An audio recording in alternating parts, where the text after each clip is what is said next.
지난밤 북한 도발을 두고 정치권은 일제히 북한을 규탄했습니다. 하지만 여야 간 입장 차이도 분명히 드러났습니다. 국회 취재기자 연결해 보겠습니다. 김경수 기자.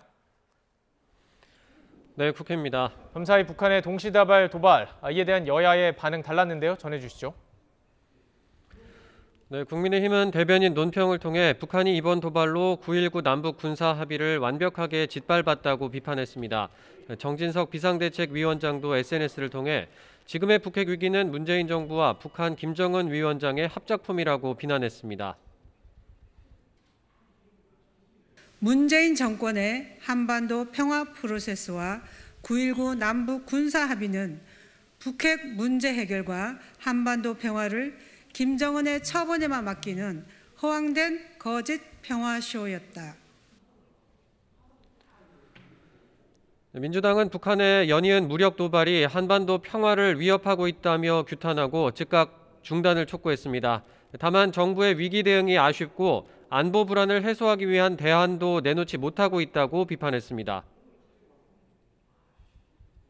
안보 불안감을 해소할 수 있는 책임 있는 대안을 제시해야 되는 게 집권 세력의 역할인데도 불구하고 계속 그냥 닥쳤던 개처럼 그렇게 지금 계속 북한의 연이은 군사 도발에 대해서 사후적으로 그냥 지금 메시지만 내놓고 있는 상황 아니에요?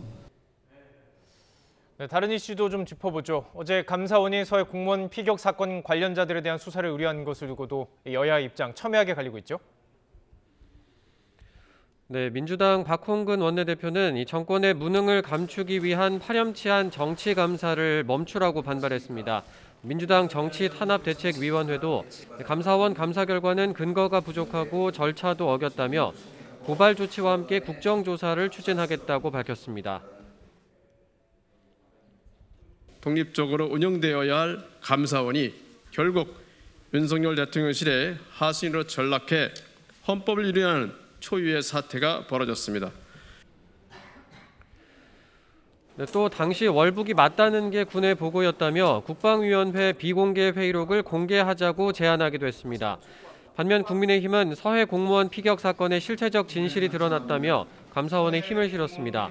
당시 청와대와 정부가 조작한 사건이었다며 법 앞에 만인이 평등하다는 정의가 드러날 거라고 강조했습니다. 자진 월북이라는 이미 정해진 각본을 위해 결론에 맞지 않은 진실들은 의도적으로 배제됐고 해경은 월북 근거를 만들기 위해 실험 결과마저 왜곡하는. 자, 그리고 오늘 국회 국정감사에서도 여야가 치열한 공방을 벌였는데요. 이 내용도 정리해 주시죠.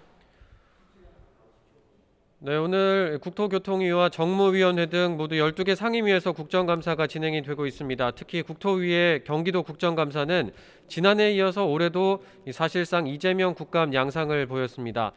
지난해 국정감사 때 이재명 당시 경기지사가 한 백현동 개발 의혹 관련 발언이 허위인지를 두고 여야가 시작부터 신경전을 벌였습니다. 민주당은 윤석열 대통령 처가의 양평 땅 개발 특혜 의혹을 거론하며 반격에 나서기도 했습니다. 문화체육관광위원회의 대한체육회 국정감사 역시 이 대표가 연루된 성남FC 후원금 의혹을 두고 여야가 고성을 주고받다가 한때 파행을 빚기도 했습니다. 지금까지 국회에서 전해드렸습니다.